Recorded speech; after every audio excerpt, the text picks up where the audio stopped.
sebuah ritual untuk roh atau tubuh yang masih hidup dapat memasuki dimensi lain atau dimensi alam gaib. Halo semua, kembali bersama aku Devi. Apa kabar kalian semua? Aku harap kalian semua sehat aja dimanapun kalian berada. Ya, kita masih tetap di tema video yang sama, yaitu tentang Elisa Lam. Dan kali ini kita akan membahas teori-teori tentang apa yang sebenarnya terjadi dengan Elisa Lam. Dan mungkin kalian di sini bertanya-tanya, kok Devi rada lama nih update-nya, nggak seperti biasanya. Plus bahkan dia take 2 kali nih, bajunya ganti ya kan. Ya karena nggak tahu kenapa sih kasusnya Elisa Lam ini cukup berat buat aku. Sampai aku nggak bisa tidur setelah editing part yang pertama dan setelah take yang pertama kemarin. Jadi ya begitulah. Akhirnya dengan susah payah kita melanjutkan take yang kedua dengan pembahasan teori-teori tentang apa yang sebenarnya terjadi dengan Elisa Lam. Oke, nggak usah berlama-lama, kita langsung aja memulai dari teori yang pertama.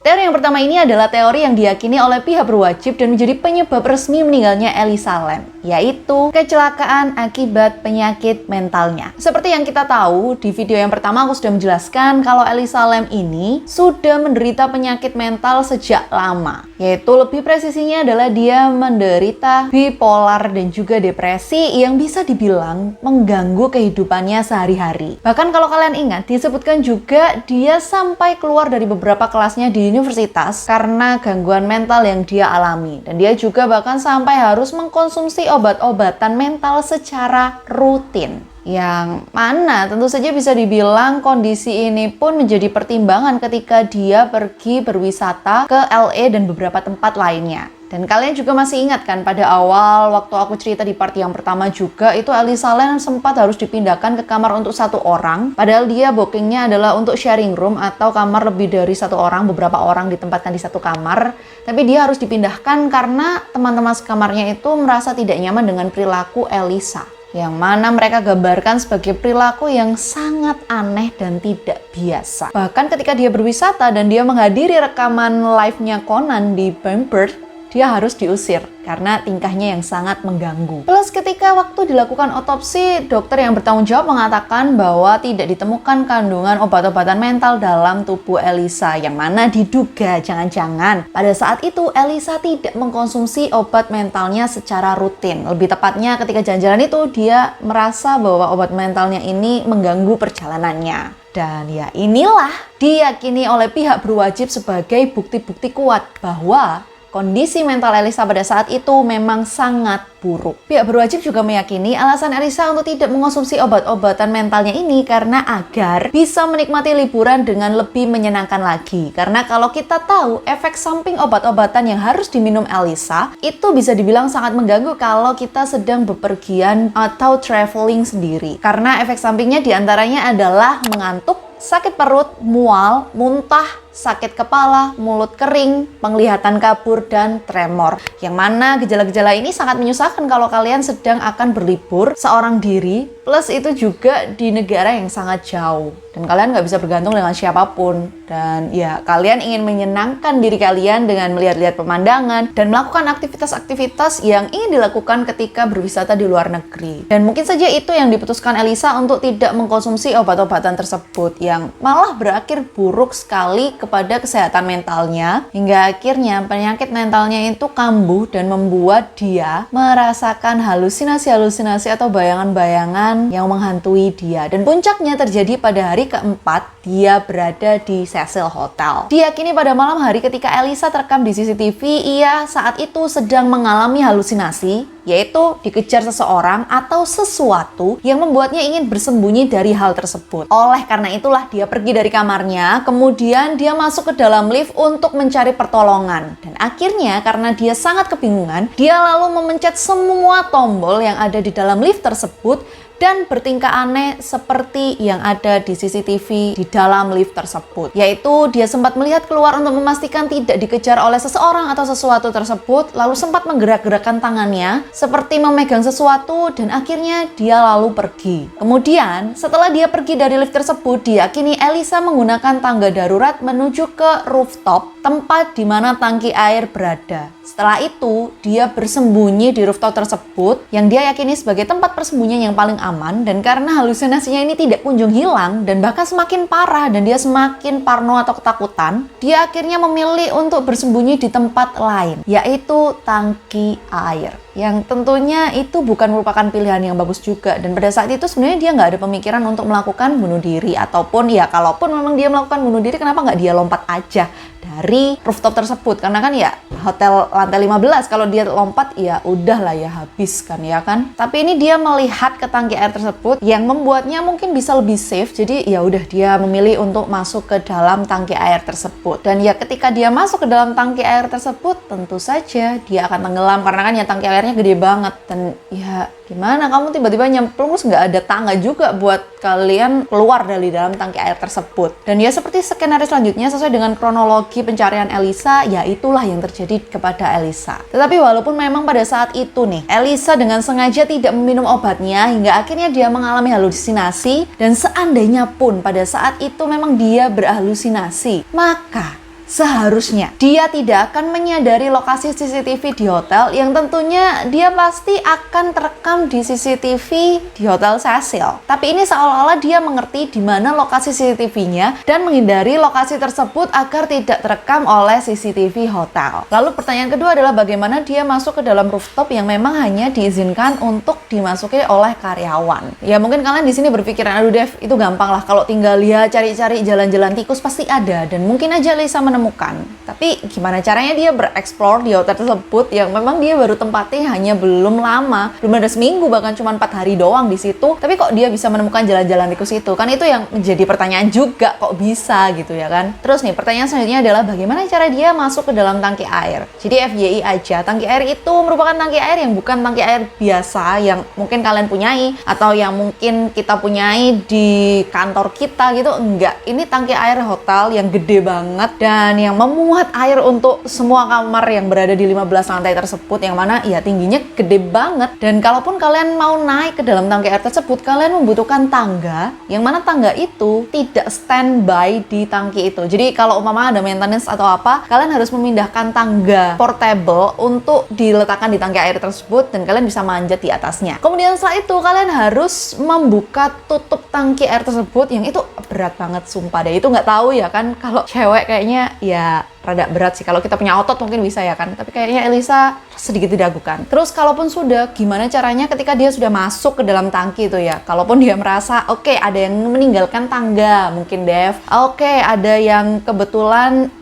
tangki airnya terbuka, jadi dia bisa tinggal masuk. Pertanyaan selanjutnya adalah, siapa yang menutup tangki air tersebut? Kalaupun memang ada seseorang yang sengaja membiarkan ada tangga di situ dan sengaja menutupnya, pasti ketika menutup dia akan melihat, ada apa nih? Jangan-jangan nanti ada burung kayak yang ke situ, terus air jadi kotor, jadi komplain, kan pasti akan dicek. Itu nggak ada sama sekali. Jadi yang menjadi pertanyaan juga, gimana caranya menutup? Dan ini aku ada poin yang aku lupa disebutkan di part pertama. Jadi pada waktu ketika jasad Elisa Lam itu dikeluarkan dari dalam tangki air tersebut, karena jasadnya itu juga cukup lama di situ, jadi nggak bisa sembarangan untuk langsung ditarik gitu aja, karena dia juga rada sudah berada di antara tenggelam gitu, yang benar-benar di dasar. Terus yang dilakukan pihak kepolisian, pemadam kebakaran, juga pihak hotel adalah membelah tangki air tersebut agar Elisa Lam bisa keluar dari dalam tangki air tersebut. Dan ketika dia sudah keluar pun, kondisinya adalah dia sudah tidak memiliki darah di dalamnya, karena kan sudah lama banget berada di situ. Bisa dibilang kalaupun rekaman CCTV itu adalah hari terakhir dia terekam, berarti dia sudah berada di dalam tangki air tersebut kurang lebih sekitar hampir 3 minggu. Dan ya itu juga menjadi pertanyaan, apakah memang bisa seseorang yang sudah tenggelam sebegitu lamanya, bahkan sampai darah di dalam tubuhnya juga bisa dibilang sudah nggak ada karena ya sudah larut di dalam air-air, itu benar-benar bisa dilakukan tes untuk mengetahui kadar obat-obatan yang ada di dalam tubuhnya. Itu juga menjadi pertanyaan sebenarnya. Mungkin di sini kalian ada yang dokter atau perawat atau mungkin ya orang-orang laboratorium yang bisa menjawab pertanyaan aku, dan juga bisa dibilang pertanyaan orang-orang tentang kasus ini kalian bisa menjelaskan di kolom komentar tentunya. Cuman kalau aku juga berpikir emang bisa ya kalau udah bahkan larut kan istilahnya di dalam air 3 minggu. Bahkan kalau kalian tahu pengecekan alkohol atau beberapa obat yang ada di dalam darah itu bisa kayak sehari, kalau nggak dilakukan pengecekan maka bisa hilang. Cuman aku ya nggak tahu lagi ini. Apakah memang ada cara khusus untuk mengetahui dari kandungan obat-obatan di dalam tubuh mayat kayak gitu. Jadi ya tetap menjadi pertanyaan lagi-lagi, meskipun penyebab ini adalah dipastikan sebagai penyebab resmi dari meninggalnya Elisa Lam sampai detik ini, yaitu kecelakaan tanpa disengaja.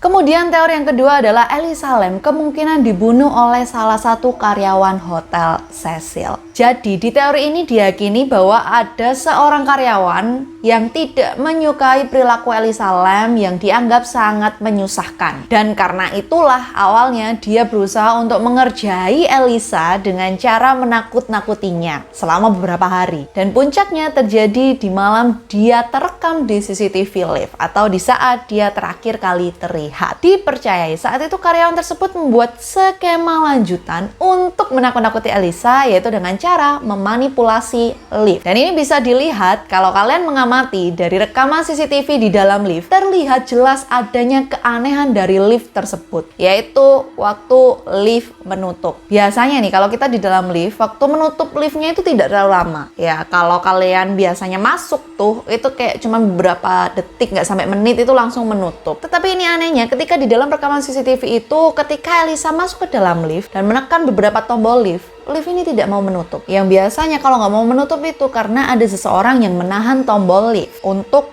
lift bisa menutup. Sebenarnya pintu lift itu sempat hampir menutup, kayak bergerak 5 cm atau beberapa senti gitu, terus membuka lagi. Jadi kayak sempat bergerak dikit, terus membuka lagi. Dan itu membukanya sangat-sangat lama, akhirnya nggak mau menutup sama sekali kan. Yang tentunya membuat Elisa menjadi semakin bingung kan ya. Ini siapa sih sebenarnya yang menahan lift ini? Kenapa kok mau menutup? Akhirnya dia sempat keluar masuk dari dalam lift. Kemudian juga dia melakukan hal-hal aneh kayak mengintip, siapa sih? Apakah ada yang ngerjain aku? Nah itu mungkin yang dilakukan oleh Elisa. Dan ketika dia menggerak-gerakkan tangan, itu sebenarnya dia kayak ngecek sensor lift itu. Kenapa kok lift ini nggak mau nutup? Sebenarnya ada apa sih? Ada apa sih? Dia ingin melihat seperti itu. Tapi karena akhirnya ya lift ini nggak mau bekerja sama sekali, Elisa lalu berpikiran, jangan-jangan lift ini rusak. Yaudah akhirnya dia pergi aja dari situ. Dan ya seperti rekaman yang kalian lihat, yang menurutku juga sangat aneh, setelah dia pergi dari situ, tidak beberapa lama kemudian liftnya menutup. Yang membuatku bertanya-tanya, apakah ada seseorang yang mengamati dari CCTV tersebut dan memanipulasi lift agar tidak berjalan. Cuman hal ini nggak bisa menjelaskan kenapa tingkah laku Elisa aneh. Karena dia kan masuk ke dalam lift kemudian memencet semua tombol lift tersebut, yang tentunya menurutku ya ngapain kamu mencet semua tombol lift itu? Buat apa? For what? Jadi itu sebenarnya merupakan keanehan yang pertama yang membuat teori ini itu diyakini. Kemudian keanehan yang kedua adalah masih berkaitan dengan CCTV. Kalau kalian ingat pada saat penyelidikan, baik pihak hotel maupun pihak berwajib itu mengatakan bahwa Elisa Lam hanya terekam pada CCTV yang ada di dalam lift dan tidak terekam di CCTV manapun, di sudut manapun yang ada di Hotel Cecil. Yang tentunya menjadi pertanyaan, kok bisa hal itu terjadi? Padahal jelas hotel itu bisa dibilang juga dipenuhi CCTV di beberapa sudut, dan nggak mungkin juga Elisa Lam yang baru beberapa hari di situ tahu di mana letak-letak CCTV tersebut, seperti yang aku bilang di teori yang pertama. Dan kalaupun nih Elisa Lam iseng mungkin ya kan cari semua letak CCTV dimanapun yang ada di Hotel Cecil tersebut, otomatis juga buat apa? Dan dia juga tetap beraktivitas berwisata di luar Hotel Cecil, yang mana juga cukup menghabiskan waktunya dia. Dan kalaupun dia memang mengetahui letak-letak CCTV yang ada di Hotel Cecil, otomatis kayaknya nggak mungkin kalau semuanya. Dan bahkan kalau pihak maintenance disuruh menyebutkan di mana saja letak CCTV itu, juga pasti akan ya masih mikir, bahkan bisa membuka buku manualnya Hotel Cecil. Yang membuat akhirnya beberapa orang percaya jangan-jangan CCTV lain itu dimatikan oleh seorang karyawan yang bertanggung jawab di CCTV atau diedit agar Elisa Lam tidak terlihat dimanapun. Dan untuk CCTV yang merekam Elisa Lam itu bisa saja itu juga diedit, dan diyakini kalau pada saat itu Elisa Lam sebenarnya tidak sendirian atau ada seseorang yang menemani dia, karena hal ini terbukti dari beberapa rekaman yang diunggah oleh beberapa orang yang sangat terobsesi dengan kasus Elisa Lam ini, yang meyakini kalau pada saat Elisa Lam itu berada di pinggir lift itu terlihat seperti bibirnya Elisa itu ngomong dengan seseorang, padahal di dalam lift tersebut tidak terlihat seseorang. Dan ketika lift itu bergerak, waktu yang aku bilang sempat ada kayak rekaman lift liftnya itu bergerak sedikit beberapa senti kemudian membuka lagi, bisa saja itu ditahan oleh seseorang dan orang tersebut akhirnya masuk. Dan ini juga menjelaskan kenapa kok lift itu bisa terbuka selama hampir 3 menit, karena sebenarnya lift itu kayak buka tutup gitu, tapi karena sempat di-cut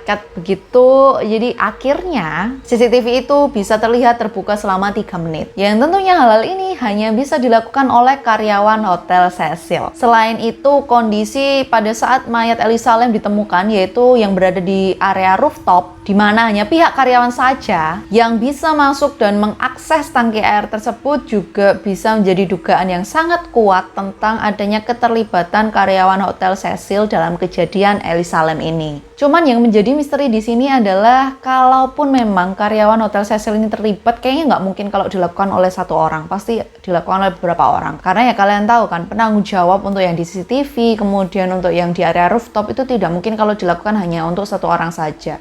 Dan kalaupun memang editing dilakukan pada rekaman CCTV itu, kok bisa editingnya itu benar-benar sangat rapi banget, bahkan nggak kelihatan kayak diedit, kecuali kalau dipotong-potong ya. Cuman kalau yang logikanya beberapa orang tentang ada orang lain di dalam lift tersebut, kok menurutku kayaknya nggak mungkin gimana caranya mengedit dengan serapi itu, kecuali kalau memang orang tersebut tidak terlihat atau memang sesuatu yang tidak terlihat, yang nanti aku akan bahas di teori lanjutannya.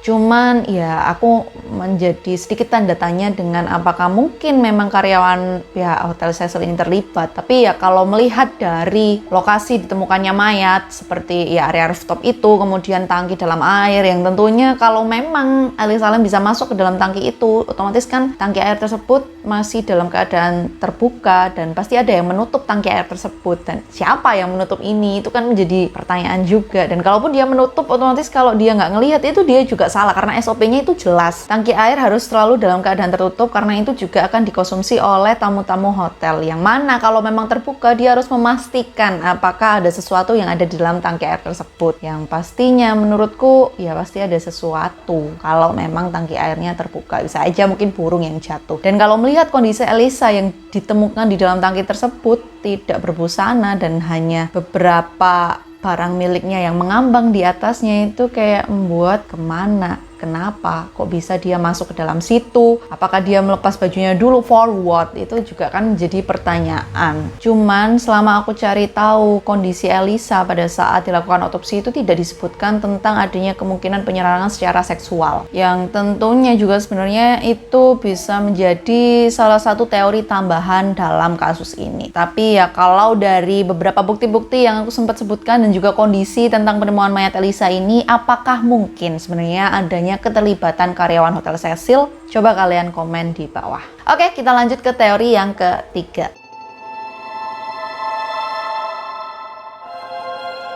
Teori yang selanjutnya ini diyakini bahwa pada saat itu Elisa sama-sama dibunuh oleh seseorang. Tapi kali ini bukan karyawan hotel, tetapi oleh tunawisma atau homeless. Seperti yang sudah aku sebutkan di video part pertama, kalau lokasi Hotel Cecil ini berada di area Skid Row, yang mana merupakan area padat dengan tunawisma atau homeless. Dan diyakini mungkin saja pada saat itu Elisa Lam menarik perhatian seorang tunawisma. Hal ini dipercayai karena melihat dari blog unggahan Elisa pada saat 1 hari sebelum dia terekam di CCTV lift hotel tersebut, yang berisikan, "Aku akan pergi keluar malam ini. Aku benar-benar berharap tidak ada orang-orang aneh yang mendekatiku. Aku benar-benar sangat serius. Orang Italia dan Meksiko itu benar-benar kuat. Sedikit saja ketertarikan, mereka akan membunuhmu." Dan karena tulisan inilah akhirnya muncullah teori yang ketiga ini, di mana saat itu dipercayai Elisa pergi jalan-jalan di sekitar hotel, yang mana itu tentunya penuh dengan orang-orang tunawisma. Lalu tanpa sengaja dia menarik perhatian salah seorang tunawisma yang akhirnya menyerangnya dan mengejarnya sampai ke Hotel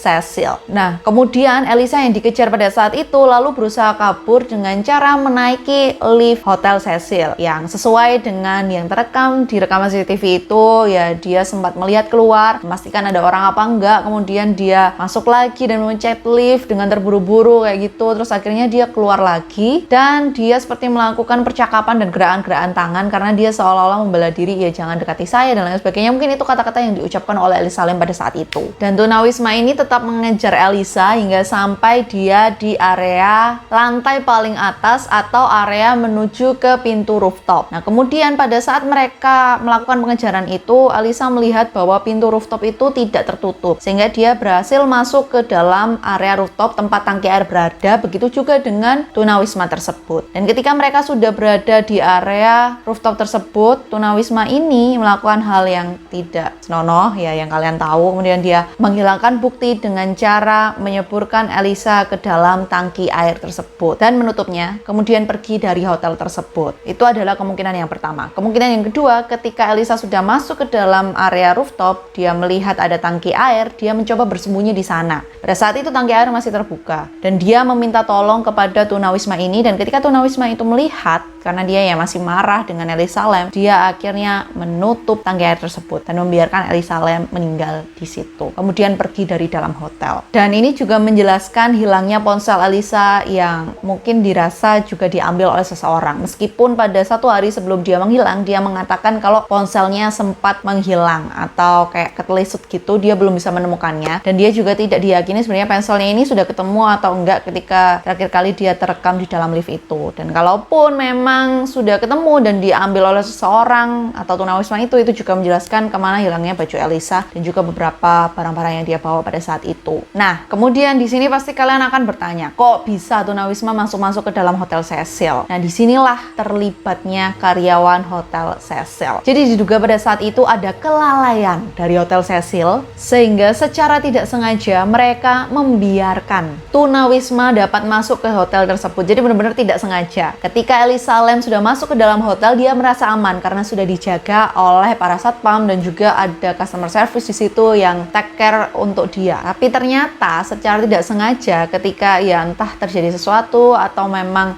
pergantian shift dan lain sebagainya, tunawisma itu dapat masuk ke dalam hotel itu, dan ketika dia melihat Elisa maka dia akan mengejarnya. Dan ya terjadilah sesuai dengan kronologi yang ada di situ. Dan ini juga lah yang menjelaskan kenapa kok hanya CCTV lift aja yang merekam Elisa. Karena pada saat melakukan pengecekan CCTV, pihak hotel terlebih dahulu menemukan CCTV yang merekam keberadaan Elisa dikejar oleh tunawisma tersebut. Yang mana tentunya kalau rekaman ini disebarkan ke publik, maka nama Hotel Cecil sendiri akan semakin memburuk. Karena seperti yang kita tahu, Hotel Cecil ini sudah terkenal sebagai hotel penjahat, hotel tempat terjadinya kriminal, hotel tempat terjadinya bunuh diri, hotel tempat terjadinya pembunuhan, dan lain sebagainya. Dan ketika rekaman ini dirilis ke publik, otomatis maka publik juga merasa hotel ini tidak memiliki keamanan yang tinggi. Karena ya gimana ceritanya seorang tunawisma bahkan bisa masuk ke dalam hotel dan melakukan pengejaran kepada tamu hotel, yang tentunya itu nggak bisa dipikirkan. Ya malah secara logika padahal kan ya harusnya pengamanan diberikan cukup ketat di hotel tersebut, tapi di Hotel Cecil ini tidak. Dan kalaupun nanti Hotel Cecil memberikan bantahan karena ini keteledoran dari pihak karyawan, otomatis tetap akan memperburuk nama Hotel Cecil dan karyawan di Hotel Cecil akan dicap sebagai orang-orang yang teledor dan tidak bisa memenuhi tugas tanggung jawabnya pada saat bekerja. Dan oleh karena itulah rekaman CCTV lain yang ada Elisa Lam dan juga tunawismanya itu di-cut, dipotong, sehingga pihak berwajib tidak menemukan rekaman CCTV apapun selain rekaman di dalam lift tersebut. Dan sebenarnya juga ada beberapa kemungkinan yang diyakini oleh publik tentang teori yang ketiga ini, yaitu adanya kemungkinan kalau Hotel Cecil ini bahkan memberikan sogokan kepada pihak berwajib untuk segera menutup kasus ini agar tidak dilakukan penyelidikan lebih menyeluruh kepada karyawan-karyawannya, sehingga Hotel Cecil juga tidak terlalu diungkit-ungkit dengan kasus ini. Apakah mungkin ada keterlibatan dari pihak manajemen ataupun karyawan Hotel Cecil? Kita akan berlanjut ke teori yang keempat.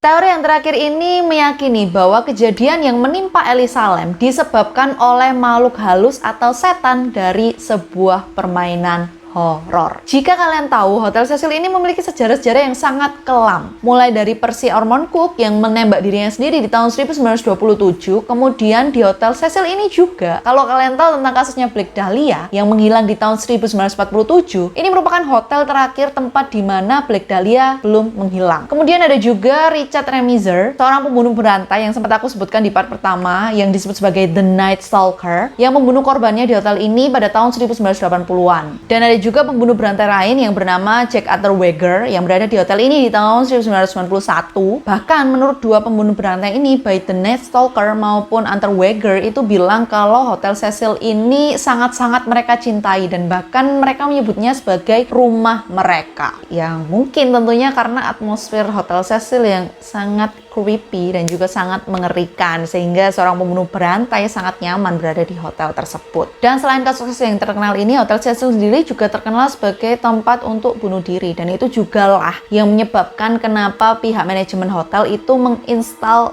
pintu khusus untuk masuk ke dalam rooftop agar tidak sembarangan orang bisa masuk ke dalam rooftop. Tujuannya adalah untuk mencegah adanya bunuh diri karena pada saat hotel ini berdiri sampai beberapa tahun ke depannya itu benar-benar bunuh dirinya itu ya banyak banget kasusnya. Bahkan bukan cuma lompat dari dalam hotel sampai bunuh diri dengan menembak dirinya sendiri itu juga ada. Dan karena kasus-kasus kriminal dan mengerikannya ini dipercayai kalau Hotel Cecil ini sangat amat sangat terkutuk, mengerikan dan juga dihantui. Beberapa orang mengatakan kalau kemungkinan Elisa Lam menginap di Hotel Cecil adalah benar-benar untuk mengetahui hal-hal gaib yang ada di Hotel Cecil. Karena dipercaya Elisa Lam ini merupakan seseorang yang sangat percaya dan juga sangat ingin tahu tentang hal-hal mistis. Dan itu juga bisa menjelaskan tindakan-tindakan aneh yang dilakukan oleh Elisa Lam ketika berada di hotel tersebut. Dan itu juga yang membuat teman sekamarnya Elisa ketika dia berada di sharing room tidak merasa aman dan nyaman tentunya. Hingga akhirnya dia dipindahkan ke kamar untuk satu orang. Dan ya dia lebih leluasa untuk melakukan kegiatan-kegiatan eksplorasi dunia lain yang ingin dia lakukan di Hotel Cecil. Dan di saat itulah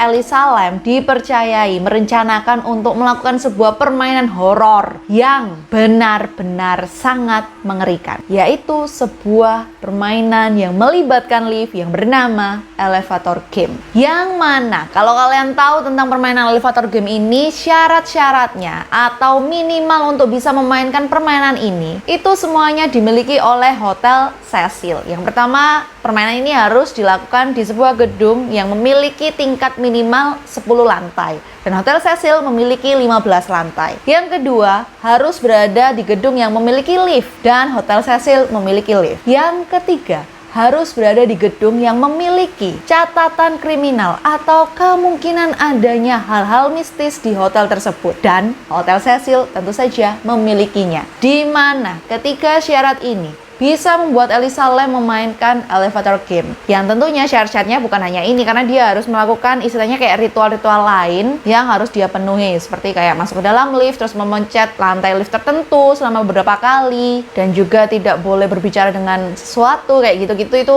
dia lakukan. Dan game ini juga sebenarnya bukan permainan biasa di mana kita bisa berhenti ketika kita sudah tidak ingin melakukannya. Tetapi game ini sendiri bisa dibilang sebagai sebuah ritual untuk roh atau tubuh yang masih hidup dapat memasuki dimensi lain atau dimensi alam gaib. Yang tentunya itu bukanlah merupakan sebuah hal yang mudah karena kan ya masih hidup, kita hidup terus kita masuk ke tempat dunia lain. Dan tanda kalau seseorang yang masih hidup itu berhasil melakukan game ini adalah dia akan bertemu seorang wanita. Seorang wanita tersebut akan memasuki lift di mana pemain tersebut berada. Tetapi permainan itu belum usai karena masih ada step-step yang harus dilakukan seperti kayak memencet tombol tertentu. Dan pada saat itu wanita tersebut akan mengganggu si pemain ini. Dia akan mengajak berbicara, dia akan bertanya sesuatu, dia bisa saja menangis, dan dia bisa jadi marah-marah untuk menarik perhatian si pemain. Dan pada saat itu yang harus dilakukan oleh si pemain adalah tidak boleh meladeni wanita tersebut. Karena jika meladeni maka akan ada hal yang sangat buruk yang bahkan bisa berkaitan dengan nyawa yang harus dibayarkan. Jadi ya sama seperti ritual-ritual horor lainnya di mana kalau terjadi sedikit saja kesalahan maka nyawa menjadi taruhannya. Dan inilah yang diyakini terjadi pada Elisa Lam di malam hari itu. Mungkin saja Elisa Lam memainkan elevator game dan pada saat melakukan ritual game lift ini ada beberapa step yang dia lakukan secara salah atau bisa dibilang dia tidak melakukannya. Dan ini juga menjelaskan keanehan-keanehan yang ada di dalam lift tersebut. Karena mungkin saja sebenarnya Elisa Lam pada saat itu tidak sendirian dan ada seorang wanita yang tidak bisa kita lihat ada di dalam lift tersebut dan mengajaknya berbicara. Oleh karena itulah pada saat CCTV diamati, terlihat bahwa bibir Elisa itu seperti bergerak. Karena mungkin saja dia menanggapi omongan orang tersebut. Dan itu juga terjadi pada saat dia keluar dari dalam lift yang seperti berbicara dengan seseorang, kemudian menggerak-gerakkan tangannya seperti menjelaskan sesuatu. Atau mungkin tidak ingin dipegang oleh sesuatu. Kemudian akhirnya dia pergi dan lift baru tertutup. Dan mungkin saja ketika dia keluar dari dalam lift tersebut, roh itu membawanya masuk ke dimensi lain dan mengeluarkannya di tangki air tersebut. Dan ini juga menjelaskan kenapa kok Elisa Lam ini tidak terekam di CCTV manapun, karena dia tidak berada di dimensi saat ini, karena dia berada di dimensi lain. Dan ini juga menjelaskan kenapa kok dia bisa berada di rooftop dan bisa berada di dalam tangki air, plus tangki air itu nggak perlu dibuka tutup karena ya dia langsung aja dikeluarin oleh sesuatu roh itu ke dalam tangki air sebagai bentuk hukuman karena gagal melakukan game ini. Cuman ya masih menjadi tanda tanya apakah memang elevator game ini benar-benar ada dan juga memang menghantui, meskipun ada beberapa orang yang mengatakan bahwa elevator game ini benar-benar ada dan juga ada beberapa orang yang memainkannya bahkan, dan beberapa juga sempat dihantui, yang tentunya masih menjadi tanda tanya sebenarnya ya dia memang benar-benar dihantui ataukah dia hanya ingin membagikan kisahnya agar menjadi terkenal, yaitu masih menjadi tanda tanya. Dan kalau kalian tanya ke aku pun, aku masih ya bingung sih kalau untuk kasusnya Elisa Lam, karena kalau aku bilang Elisa Lam benar-benar memainkan elevator game, juga yang bikin pusing adalah kenapa kok dia mau mencet semua lift. Apakah memang dia ingin meyakinkan bahwa dia itu sudah berada di alam kita, alam yang sesungguhnya, bukan di dimensi lain, atau ada beberapa hal yang memang dia lakukan. Dan kalaupun memang karyawan yang terlibat atau karyawan hotel yang terlibat karena mungkin dibunuh oleh tunawisma ataupun memang dibunuh oleh karyawan itu sendiri, itu juga menjadi tanda tanya kok bisa ngeditnya CCTV ini sangat-sangat cantik, kecuali kalau memang ada pertolongan dari roh lain, ya itu masih menjadi ya oke, bisa jadi enggak juga. Tapi ya kalau kalian tanya ke aku masih ini benar-benar kasus yang membingungkan. Dan actually gara-gara kasus ini, kalau kalian bilang tentang kehororannya itu benar-benar buatku sangat horor. Ya contohnya aja aku nggak bisa tidur setelah ngedit part yang pertama, dan kita sampai membaginya menjadi 2 part dan take-nya itu di hari yang berbeda literally. Dan aku masih mengumpulkan niatku untuk bisa ngetik video yang kedua ini, yang mana nggak tahu sih, kasus ini kayak membuatku merinding selama aku mencari materi, terus aku take, bahkan selama aku ngedit itu bener-bener kayak nggak wajar. Jadi ya bisa jadi teori yang keempat benar, tapi aku berusaha untuk kayaknya aku nggak mau meyakininya. Jadi ya begitulah. Cuman yang pasti gara-gara video Elisa Lam ini aku lagi memikirkan untuk membuat sebuah topik baru yang masih berkaitan dengan keahlianku, tetapi yang tentunya tidak terlalu berbau mistis atau horor, biar aku masih bisa share ke kalian meskipun bukan tentang hal-hal yang berbau horor seperti ini. Dan tambahan FYI aja dari yang aku bilang di part yang pertama, di mana Hotel Cecil ini kan melakukan reopening. Jadi dia sudah buka lagi nih sekarang. Jadi kalau kalian mau berkunjung ke sana bisa. Cuman sayangnya kalian nggak bisa menginap di sana karena Hotel Cecil ini dibuka laginya itu tidak diperuntukkan untuk wisatawan, tetapi diperuntukkan untuk para tunawisma yang ada di area Skid Row. Jadi istilahnya kayak para tunawisma ini bisa tinggal di Hotel Cecil, tapi tidak secara gratis, karena biasanya kan kalau yang disediakan oleh pemerintah itu kan secara gratis, tunawisma bisa tinggal di sebuah tempat secara gratis. Tapi karena ini itu disediakan oleh pengembang swasta, yaitu manajemennya Hotel Cecil, maka para tunawisma yang tinggal di situ harus membayar sekitar 1.200 sampai 1.500 dolar, yang menurutku juga kayak nggak murah. Tapi itu bukan per hari ya, kayak dalam periode tertentu. Cuman ya tetap mahal sih ya, karena kan alasan salah satu tunawisma itu berada di tenda-tenda di jalan itu karena dia nggak mau membayar. Cuman ya kita lihat aja perkembangan Hotel Cecil ini seperti apa. Yang pasti yang aku tahu pada saat setelah dia reopening beberapa waktu kemudian itu sempat ada sebuah kejadian yang masih belum jelas juga itu kejadiannya, rintetannya apa. Cuman yang pasti di situ ada pihak kepolisian dan juga pemadam kebakaran yang datang ke Hotel Cecil. Yang tentunya masih menjelaskan kalau Hotel Cecil ini meskipun berganti nama dan meskipun reopening masih tetap memiliki daya tarik untuk menarik hal-hal kriminal dan mengerikan di dalamnya. Kalau menurut kalian sendiri sebenarnya tentang yang kasus Ellie Salam ini, apakah kalian meyakini teori tertentu tentang apa yang terjadi pada Ellie Salam? Dan apakah kalian mengetahui beberapa detail-detail lainnya yang mungkin tidak aku sebutkan di video kali ini? Kalian bisa aja tambahkan di komen di bawah, karena ya aku ingin kita berdua sama-sama, kita semua sama-sama saling sharing tentang kasus ini. Dan yang seperti aku bilang juga tadi di opening dan yang sempat aku singgung, kayaknya aku akan membuat sebuah sesi video baru yang berkaitan dengan majorku, yaitu bisnis dan manajemen. Aku ingin share ke kalian tentang beberapa hal. Ya tentunya bukan topik yang berat banget, topik yang ringan-ringan aja yang bisa membuat kita sama-sama mikir dan sama-sama berkembang untuk menjadi lebih baik. Karena ya itulah yang ingin aku bagikan ke kalian. Oke, sampai jumpa selanjutnya di video aku lainnya. Dan aku mau ucapkan terima kasih banyak untuk kalian semua yang sudah stay di video ini dari part pertama dan kedua, yang sudah support aku dengan cara menonton semua video-video aku. Aku mengucapkan terima kasih banyak untuk kalian semua. Dan kalau kalian suka dengan video kali ini, jangan lupa klik tombol like-nya, bisa share ke teman-teman kalian, bisa banget juga komen di bawah mungkin untuk kritik, saran, dan juga mungkin untuk pengembangan channel ini menjadi lebih baik seperti apa. Dan juga kalau kalian yang belum subscribe channel ini, aku ingatkan ke kalian untuk jangan lupa subscribe. Kalau kalian sudah subscribe, jangan lupa nyalain tombol loncengnya, karena ini penting banget untuk kalian tahu aku update. Karena ya tentu saja seperti yang kalian tahu, tidak selalu setiap saat videoku muncul di halaman depan kalian. Jadi ya biar kalian nggak butuh effort, kalian cukup nyalain notifikasinya aja. Biar kalau kalian melihat ada updatean video baru aku, kalian bisa langsung klik dan menonton video ini dari awal sampai akhir. Oke, sampai jumpa di video aku selanjutnya dan di sesi baru aku lainnya. Sampai jumpa. Dadah. Mwah.